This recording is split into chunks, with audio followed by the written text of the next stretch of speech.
আমি আসলে দীর্ঘ 40-45 বছর ধরে রাজনীতিতে জড়িত। আমার হাজবেন্ড একজন বীর মুক্তিযোদ্ধা, জেড ফোর্সের ছিলেন। ওনার কাছ থেকে আমি শহীদ প্রেসিডেন্ট জিয়া রহমানের অনেক আদর্শের কথাই শুনেছি। আমার সাহেব অনেকে খুব পছন্দ করতেন। সাহেবের ইয়েতেই আসলে আমার রাজনীতিতে পথ চলা। উনি আমাকে অনেক উৎসাহ দিচ্ছেন এবং জিয়া রহমানের সাথে অনেক ভালো কথাই উনি বলছেন। শহীদ প্রেসিডেন্ট জিয়া রহমান এখানে খালকাটা কর্মসূচিতে জিয়া সরণি রুটে আসছিলেন তখন আমার সরাসরি ওনার সাথে দেখার আমার সৌভাগ্য হয়েছে। তখন আমি সমবায় করতাম। তোমার সাহেবের উদ্যোগে আমি ওনার সাথে খালকাটা কর্মসূচিতে আমরা 100 মহিলা নিয়ে ওখানে উপস্থিত হয়েছি। ওর থেকে জিয়া রহমানের সাথে আমার আরো বেশি ওনার সাথে আমার আন্তরিকতা বেশি হয়েছে। যে একজন মনে হয়েছে তুমি ভালো মানুষ। তখন থেকে ওনার আদর্শ দেখে আমার খুবই ভালো লাগছে।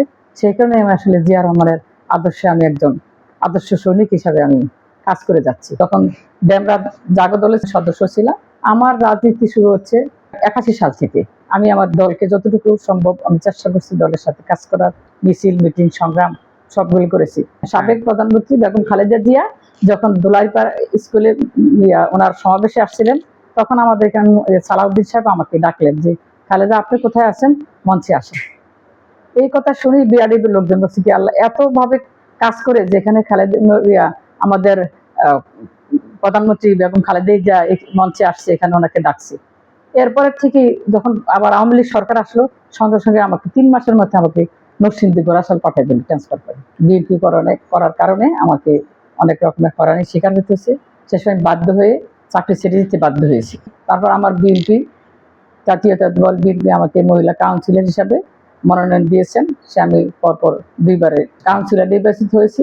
এছাড়া আমি যখন বিআরডিবিতে চাকরি করতাম, বিআরডিবির সমবায় ছিলাম। ওখানে শ্রেষ্ঠ হিসাবে আমার এখানে আমি চেয়ারম্যানও হয়েছি। চেয়ারম্যান হিসাবে ছিলাম 19টি থানা নিয়ে। যেহেতু আমার ওই দিকটাও আমার মোটামুটি নখদর্পণে আছে।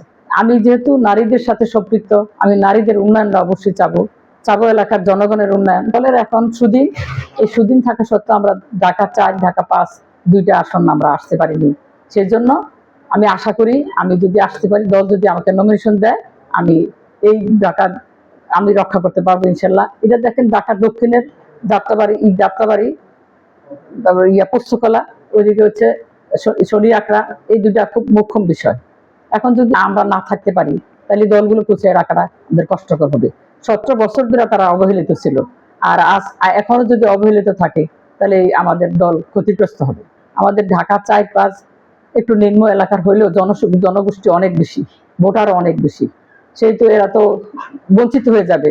আমরা যারা দল করে তারা তো বঞ্চিত হবে। সেই হিসাবে আমি আশা করি সেই দিক চিন্তা করে আমাকে দল নমিনেশন দিবে। দল নমিনেশন দিলে আমি অবশ্যই আমার এলাকার জন্য, এলাকার জনগণের জন্য আমি দলের জন্য কাজ করে যাব। ঠিক আছে আপা, ভালো থাকবেন। অসংখ্য ধন্যবাদ আপনাকে। আপনাকেও ধন্যবাদ।